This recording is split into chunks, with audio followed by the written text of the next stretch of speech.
우리 지역 주민의 건강에 대한 궁금증 해결해드리는 우리 가족 건강주치 시간입니다. 이제 여름이죠. 이 여름은 이 짧아진 옷차림에 겨우내 꽁꽁 숨겨놨던 이 살들이 드러나면서 다이어트에 대한 관심이 부쩍 높아지는 계절인데요. 스스로 살이 쪘다고 생각한다고 모두 비만은 아니죠. 하지만 살이 많이 찌지 않았다고 생각했는데도 비만 판정이 나올 수 있다고 합니다. 이 비만은 만병의 근원이라는 말이 있을 정도로 굳은 각오와 관리 또 치료가 필요한 질병인데요. 그래서 오늘은 여름을 맞아서 특별히 비만과 대사증후군에 대해 알아보는 시간 준비했습니다. 이에 대해서 궁금하신 점 있으신 분들 저희에게 바로 연락 주세요. 오늘 전문의가 여러분의 고민 상담해 드립니다.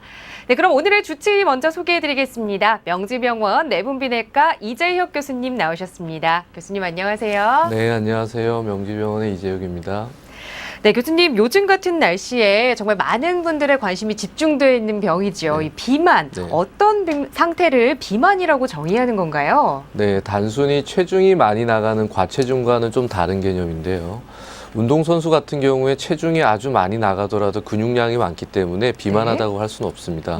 체중이 많이 나가는 상황에서 체내에서 지방률이 체내 지방 퍼센트가 많이 기준치 이상으로 늘어나 있는 상황을 비만이라고 진단할 수 있고요. 네. 특히나 비만 중에서도 내장 지방이 많이 늘어나 있는 복부 비만인 경우에 좀 더 건강학적으로는 위험하다고 할 수 있겠습니다. 네. 그런데 이 비만은 사실 단순히 외형적으로 봤을 때 살이 쪄서 보기 안 좋다라는 그런 말이 아니라 다른 질병에 더 잘 걸릴 수 있기 때문에 조심해야 한다라는 뜻이잖아요. 실제로 이 비만 얼마나 위험한가요? 우리나라에도 매년 비만 성인이 40만 명씩 늘어나고 있고요. 네. 2011년 기준으로 해서 우리나라에도 30% 이상의 비만 인구가 있습니다. 특히 남성 인구가 여성보다 조금 더 많은 것으로 되어 있는데 네. 이런 비만은 단순히 미용적으로 보기가 싫은 그런 현상을 지나서 고혈압이나 당뇨, 심혈관계 질환, 특히 또 암까지도 발병할 수 있는 중요한 중요한 질환의 원인이 되기 때문에 네. 치료에 있어서 반드시 고려해야 되는 현상이라고 할 수 있겠습니다. 네, 사실 이 비만은 이 유전적인 요인도 있긴 하겠지만 이 생활 습관이나 식습관 등 이 환경적인 요인이 가장 중요하다고 얘기를 들었거든요. 어떤 것들이 비만을 만드는 원인이 되는 건가요? 일단은 에너지를 쓰는 것보다 에너지 들어오는 에너지가 많으면 살이 찌게 되겠죠. 그래서 유전적인 요인이나 가족적인 요인이 있는 상황에서 네. 먹는 칼로리가 현대적인 서구 습관 때문에 칼로리가 너무 과잉한 상태가 지속되고 활동량이 줄어들고 그런 현상들이 지속되고 거기다 최근에 현대인들 스트레스가 많잖아요. 이런 네. 스트레스들이 지속적으로 유지되면서 수면도 불규칙해지고 이런 것들이 복합되면은 살이 찌기 쉬운 환경이 되고요. 또 하나는 갑상선 기능 저하증이라든지 또는 네. 최근에 많은 스트레스들 때문에 정신과 약을 많이 먹게 되는데 그런 것들로 인해서도 살이 찌기 쉬운 현상이 되고 그런 원인들로 인해서 비만들이 많아지는 것 같습니다. 네. 그럼 지금 방송을 보시는 분들 중에서도 혹시 나는 비만인가 아닌가 궁금하실 분들 계실 것 같아요. 쉽게 스스로 진단할 수 있는 방법이 있다고 들었거든요. 네, 비만은 기본적으로 이제 체중과 키를 이용해서 체질량 지수라는 걸 검사를 해볼 수 있습니다. 네. 그림에서 보이시는 바와 같이 키와 몸무게를 가지고 계산을 해볼 수 있고요. 23 미만일 경우에 동양인에선 정상 네. 체중이라고 보여지고 25 이상일 경우에는 비만이라고 진단을 해볼 수 있습니다. 23에서 25 사이는 과체중이라고 보여지고요. 네. 이는 전체 체중을 가지고 판단을 한 것이고 아까 말씀드렸듯이 지방량을 직접적으로 대변하기는 조금 무리가 따릅니다. 그래서 복부 비만을 지표를 조금 더 자세하게 우리 가중치를 두기 위해서 허리 둘레를 재게 되는데 네. 허리 둘레가 남자 같은 경우에 90cm 이상이고 여자 같은 경우에 85cm 이상이면 복부 비만, 특히 비만 중에서도 복부 비만이라고 진단을 해볼 수 있습니다. 이런 간단한 지표들을 통해서 비만을 진단해 볼 수 있고요. 네. 정말 의심이 되게 되면 많은 분들이 건강검진센터에서 해볼 수 있는 생체 정기 저항 분석이라는 검사를 통해서 실제 체지방량을 수치화해서 측정해 볼 수도 있고요. 네. 또는 이중 에너지 X선 흡수법이나 CT를 통해서 좀 더 자세한 수치화해서 비만 정도를 평가해 볼 수 있습니다. 네. 지금 방송 보시는 분들 중에서 비만인지 아닌지 간단하게 확인을 해보려면 이 허리 둘레를 재는 법이 네. 그래서 가장 간단하게 네. 접근할 수 있는 방법이겠네요.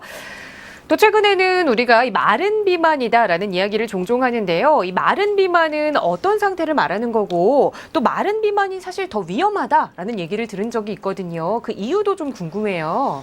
일단은 체중도 정상 체중이고요. 아까 보여드렸던 체질량 지수도 정상 범위에 나와 있지만 네. 허리둘레가 기준치를 넘어가는 분들이 덜어 있습니다. 통계적으로 한 30% 이상 발견되는 경우들도 있는데요. 이런 분들은 대개 지방이 복부에 집중되어 있고 복부 내에서도 내장 지방이 주로 많이 차지하고 있기 때문에 체내에 쌓여있는 지방 중에서 건강학적으로 가장 나쁜 지방이 내장 지방입니다. 네. 그래서 이런 분들은 전체적인 체중에 비해서 체중은 많이 나가진 않지만 체내에 있는 지방들이 대부분 가장 나쁜 내장 지방에 집중되어 있기 때문에 네. 고혈압이나 당뇨, 뒤에 말씀드릴 대사증후군 같은 질환들이 발생할 수 있는 고위험군이기 때문에 단순히 체격이 말랐다고 해서 건강한 건 아니고 체형 자체를 잘 관리하시는 게 중요하다고 하겠습니다. 네. 사실 이 많은 분들이 이 비만은 질병이다라는 인식이 잘 없기 때문에 치료를 해야 한다라는 네. 생각은 잘 안 하시거든요. 네. 하지만 정말 이렇게 다른 병들을 많이 유발하는 걸 보면 반드시 치료가 필요할 거다라는 생각이 들어요. 그렇다면 이 비만 어떻게 치료를 하게 되나요? 일단은 체중을 좀 빼야 되잖아요. 네. 체중을 보통은 일주일에 0.5kg 정도 감량을 권장을 하고 있습니다. 그래서 한 달에 2kg 정도를 네. 빼도록 권장을 하고 있는데요. 그러려면 칼로리를 하루에 500칼로리 이상 소모를 하든지 덜 먹어야 됩니다. 그래서 운동요법과 식이요법을 같이 하는 것이 굉장히 중요하고요. 네. 식이는 기본적으로 간식을 좀 줄이시고 열량이 좀 덜 나가고 포만감이 적은 음식들 그리고 네. 지방질이 특히 적은 음식들을 좀 섭취하시는 게 도움이 될 거라고 판단이 들고요. 이 식시 조절을 하고 칼로리를 줄이다 보면 공복감이 들게 되는데 공복감이 들 때는 섬유소가 많은 야채라든지 채소 등을 통해서 네. 섭취를 해서 이런 포만감을 해소하실 수 있겠습니다. 또한 이제 비만 치료에 있어서 가장 장애가 되는 것이 과다한 알코올 섭취인데 알코올 섭취 조절에 있어서도 주의를 많이 하셔야 될 것 같아요. 이런 네. 식이 조절과 더불어서 이제 운동을 꾸준히 하셔야 되는데 식이 조절 없는 운동만으로는 체중을 좀 빼기가 어렵습니다. 그래서 식이 조절과 운동이 같이 동반되어야 하고요. 운동을 하는 데 있어서 해보셔서 알겠지만 대부분 초기에는 살이 잘 빠지질 않습니다. 근육량이 같이 늘고 체지방 감소를 하지만 근육량이 같이 늘기 때문에 초기에는 체중이 잘 빠지지 않더라도 3개월에서 6개월 이상 꾸준한 운동을 하시게 되면 체중이 이제 감소할 수 있게 되는 거죠. 그래서 운동과 식이를 동반하여서 같이 조절하시게 되고 운동 없이 식이만으로 체중 조절하시게 되면 네. 나중에 식이를 다시 회복하시게 될 경우에 요요가 많이 나타나기 때문에 꼭 동반을 하셔야 될 거라고 생각이 듭니다. 네. 운동은 적어도 일주일에 한 3, 4회 정도는 하셔야 되고요. 처음 진행하실 때는 한 번에 30분 정도부터 시작을 해가지고 운동 능력이 늘어나면 한 번에 1시간 정도까지 늘려서 하실 수 있겠습니다. 이런 운동이나 식이요법을 진행할 때 있어서 너무 그 자체에 스트레스를 받으시면 오히려 또 별로 네. 좋지 않겠죠. 그래서 이런 체중을 빼기 위한 운동이나 식이요법에 있어서 스트레스를 받지 않도록 본인이 긍정적으로 생각하고 빼시는 거 중요하고요. 식이 조절하는데 실제 본인이 어떤 음식들을 먹고 있는지 잘 모르는 분들이 많아요. 그래서 네. 식사일기를 좀 써보고 그런 식사일기를 통해 가지고 실제 내가 인식하지 못하는 음식들이 불필요한 음식들이 뭐가 있는지 판단을 해보시는 게 중요할 것 같습니다. 그런 식이나 운동요법 그리고 여러 가지 생활 스트레스 관리 등을 통해서도 체중이 충분히 빠지지 않고 할 경우에 약물 치료라든지 수술적 치료가 필요한데 네. 약물 치료도 장기적으로 쓸 수 있는 약물들이 많이 확보가 되어 있지 않기 때문에 꼭 필요한 경우에 선택을 해서 선생님들과 상의해서 쓸 수도 있고요. 네. 체질량 지수가 30 이상의 고도 비만이면서 심장 질환이라든지 당뇨병 같은 만성 질환이 동반되어 있는 경우는 위절제라든지 또는 위우회술 또는 위에 밴드를 묶는 등의 수술적 네. 치료들을 통해 가지고 체중 감소를 또 해볼 수 있다고 생각됩니다. 네, 이 수술적인 치료까지 가지 않도록 이 초기에 네. 잘 관리를 해야 될 것 같아요. 일반적으로 이 운동을 열심히 하시거나 아니면 네. 식이만 열심히 관리하시거나 네. 이렇게 하나만 하시는 분들이 참 많은데요. 꼭 병행해서 함께 하셔야 효과를 볼 수 있다는 거 잘 기억하셔야 할 것 같습니다. 그런데 교수님, 요즘에는 인터넷이나 이 네. TV 이렇게 지인들 말만 듣고 또 여러 다이어트를 시도하시는 분들이 참 많이 계시잖아요. 그런 분들께 이 다이어트 시도할 때 좀 당부 말씀을 한마디 해주시면 네. 좋을 것 같아요. 일단은 체중 조절이 필요 없는 분들도 살을 빼야 되겠다고 생각하시는 분들이 많아요. 네. 그래서 일단 정상 체중인 분들이 복부 비만이 없는 분들이 과도하게 체중을 빼는 건 크게 도움이 되지 않을 것 같고요. 그래서 실제적으로 내가 정말 체중을 빼야 되는 상황인지를 정확하게 인지를 하는 것이 중요하다고 생각이 듭니다. 네. 그리고 체중을 빼는 데 있어서 식이 조절하고 운동이 굉장히 중요하다고 말씀드렸는데 이런 내가 실제적으로 하고 있는 활동량하고 먹는 식사량에 대한 정확한 평가가 필요할 것 같아요. 그래서 활동량과 식사량에 대해서 한 2주 정도는 자세하게 분석을 좀 해보고 실제적으로 운동을 하고 식이를 하는 데 있어서도 구체적으로 계획을 세워서 할 필요가 있다고 보여집니다. 그래서 언제 몇 시간 어떤 운동들을 또는 어떤 음식들은 피하고 이런 것들을 구체적으로 계획을 세워서 할 필요가 있다고 생각이 들고요. 또 하나 주의하셔야 될 게 비만에 대한 광고가 굉장히 많습니다. 그래서 네. 어느 식단, 어느 약제가 모든 사람들한테 다 적용되지는 않기 때문에 쉽게 뺄 수 있다. 이런 광고에 현혹되지 마시고 네.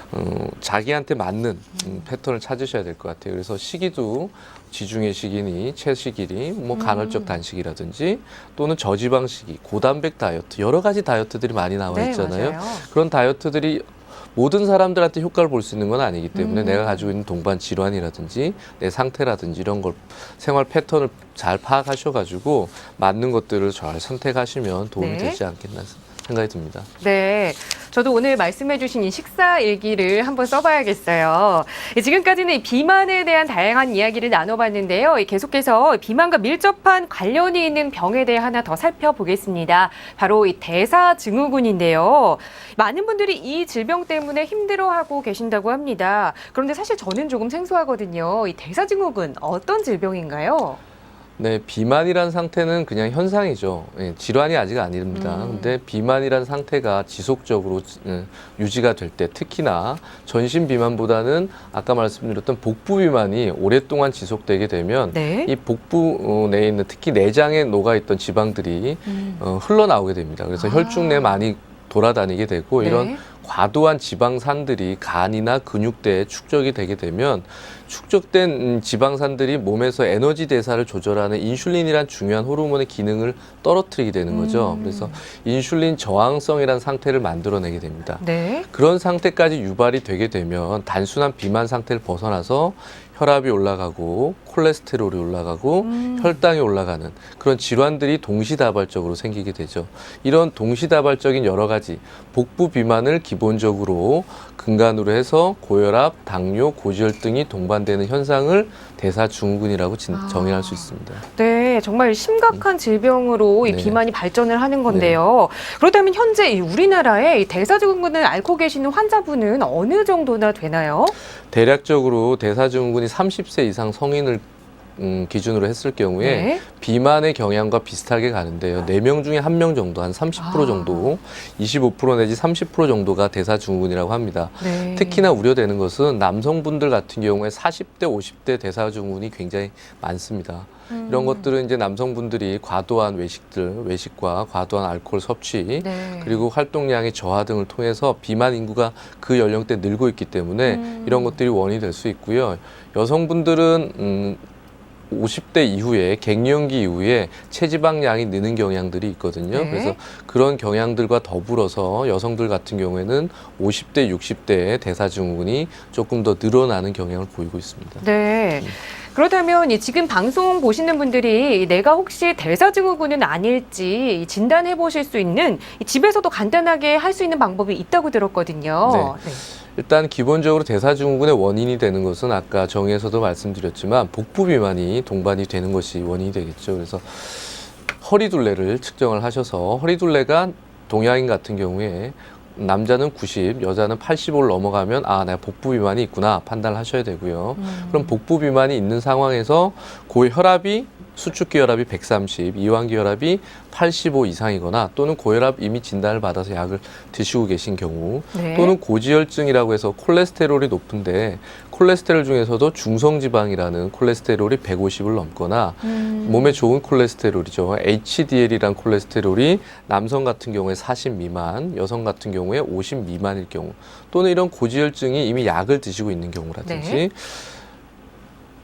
마지막으로 혈당 같은 경우에 있어서도 공복 혈당이 아침에 100 이상 넘어가는 경우 이상이 있다고 보여지는데 네. 이미 당뇨로 진단받은 경우도 포함이 됩니다. 이런 복부 비만과 고지혈증의 두 가지 항목, 고혈압, 당뇨병 중에서 세 가지 이상을 포함할 경우에는 나도 대사증후군이구나 하고 생각을 해볼 수 있겠다고 보여집니다. 네, 결국 이 심각한 복부 비만이나 이 운동을 잘 하지 않는 생활 습관이 결국 이 대사증후군까지 일으키는 것 같은데요. 그렇다면 이 대사증후군 증세를 그냥 방치하게 된다면 더 심각한 질병을 유발할 수 있을 것 같아요. 어떤 질병으로 발전하게 되나요? 일단은 단순 비만을 넘어서서 네. 대사증후군은 고혈압이라든지 당뇨, 고지혈증의 질환들이 이제 생기려는 위험도가 커지는 거죠. 그래서 당연히 대사증후군이 있는 분들은 향후에 당뇨병 발생이라든지 네. 고혈압 발생, 고지혈증 발생이 높아지고 당뇨병이나 고혈압, 고지혈증은 궁극적으로는 심장이나 뇌혈관 질환의 발생을 늘리고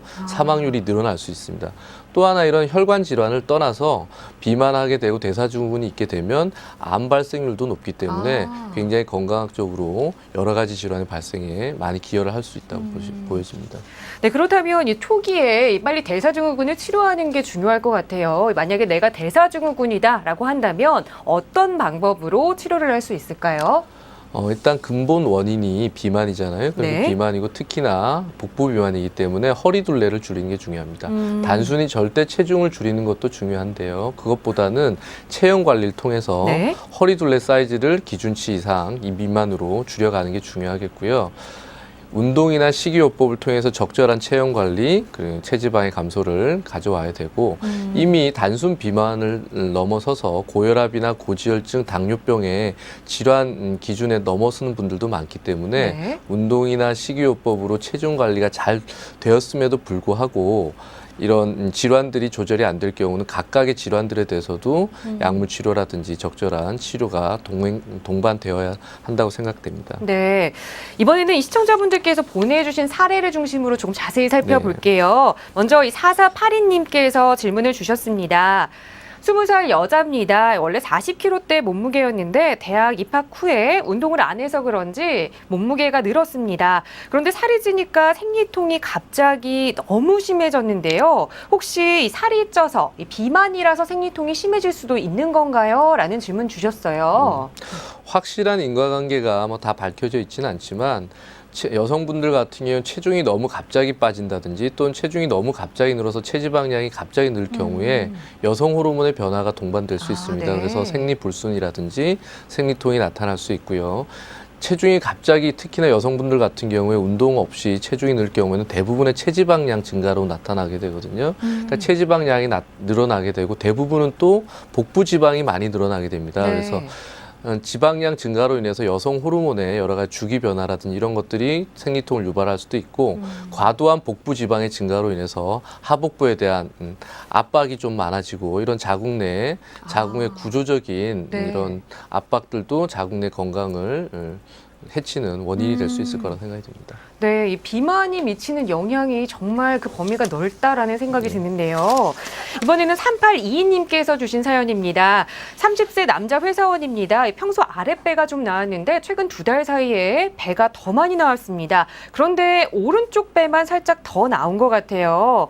일주일에 2병 소주 정도 마시고 작년 건강검진 때는 복부 비만으로 지방간 수치도 높다라는 결과가 나왔습니다. 혹시 이 복부 비만이면 피로감을 원래 쉽게 느끼나요? 라는 질문 주셨거든요. 일단 복부 비만 자체는 뭐 좋지 않다고 말씀드렸잖아요. 네. 근데 복부 비만을 떠나서 체지방량이 전체적으로 늘게 되면 근육 대비 지방량이 많아지면 피로도가 늘 수밖에 없습니다. 그래서 살이 찐다는 거, 근육량이 늘리지 못하고 체중이 늘 때 지방량이 느는 것 자체는 피로의 원인이 될 수 있고요. 또 하나는 복부 지방이 늘게 되면 지방간의 발생이 많은데 네. 지방간이 생기게 되다 보면 간 기능에 일부 저하도 나타날 수 있기 네. 때문에 그런 경우는 피로도가 조금 더 쉬워질 수 있다고 생각이 듭니다. 네. 이번에는 이 3921님께서 질문을 주셨습니다. 20대 고도 비만 여자입니다. 어릴 때부터 쭉 뚱뚱했고 운동을 하고 식이요법을 해도 살이 잘 빠지지 않습니다. 제게 지인이 위절제 수술을 권해주셨는데요. 다이어트에 정말 효과가 있을까요? 라는 질문 주셨어요. 일단 수술도 하나의 방법이 될 수 있는데요. 네. 아직 젊으신 분이고 운동을 매번 실패했다고 하는데 대개 이런 분들이 3개월 정도 하고 살이 안 빠지면 또 포기하고 그런 분들이 네. 많으세요. 그래서 아까 말씀드렸듯이 적어도 3개월에서 6개월 이상 식이 조절을 동반해서 꾸준한 운동을 하시면 그 이후에 체중이 이제 빠지기 시작하고 좀 더 도움이 될 수 있어요. 그래서 고도 비만이신 분들은 운동을 하다가 다치실 수도 있기 때문에 네. 관절이나 이런 데 무리가 올 수 있어서 전문 운동 트레이너들의 도움을 받아서 운동을 일단 지속적으로 좀 유지를 해보시고 아까도 말씀드렸듯이 고도 비만인 상태에서 고혈압이나 당뇨, 수면 무호흡이나 심혈관계 질환이 있는 경우는 수술적 치료도 네. 충분히 고려할 수 있거든요. 그래서 지금은 나이가 아직 젊으시기 때문에 운동이나 식이요법을 조금 더 적극적으로 유지를 해보시고 장기간 네. 걸쳐서 그래도 도저히 안 되고 굉장히 심한 고도 비만이 생활에 많은 지장을 줄 정도라고 판단이 들고 젊은 나이긴 하지만 혈압이라든지 당뇨라든지 이런 질환들의 가능성이 보이면 네. 그럴 경우는 수술적 치료도 고려해 볼 수 있을 거라고 생각이 듭니다. 네. 아직 다른 질병으로 발전되기 전 상태라면 아직 젊으신 나이기 때문에 운동을 열심히 해서 장기간으로 이 관리를 해보시는 게 중요할 것 같다라는 말씀해 주셨습니다. 또 이번에는 2012님께서 질문 주셨는데요. 저는 임신 33주 차에 접어드는 예비 엄마입니다. 거의 20kg 가까이 살이 쪘어요. 그런데 주변 사람들이 조금 더 찌면 자연분만을 못할 거다라는 말을 합니다. 꾸준히 몸도 움직이고 식사 조절도 하지만 쉽게 몸무게가 줄지 않네요. 임산부가 할 수 있는 다이어트 어떤 방법이 있을까요? 라는 질문 주셨거든요. 임산부도 너무 과도하게 임신 전보다 체중이 많이 늘게 되면 임신성 당뇨라든지 네. 임신 중독증 같은 문제들이 발생할 수 있기 때문에 출산 자연분만에 문제가 생길 수도 있습니다. 그래서 적절한 체중 관리가 필요한데 일단은 태아의 안전이 우선이기 때문에 너무 과도한 운동이라든지 너무 칼로리를 너무 제한하는 것은 별로 권해드리지 않고 있고요. 네.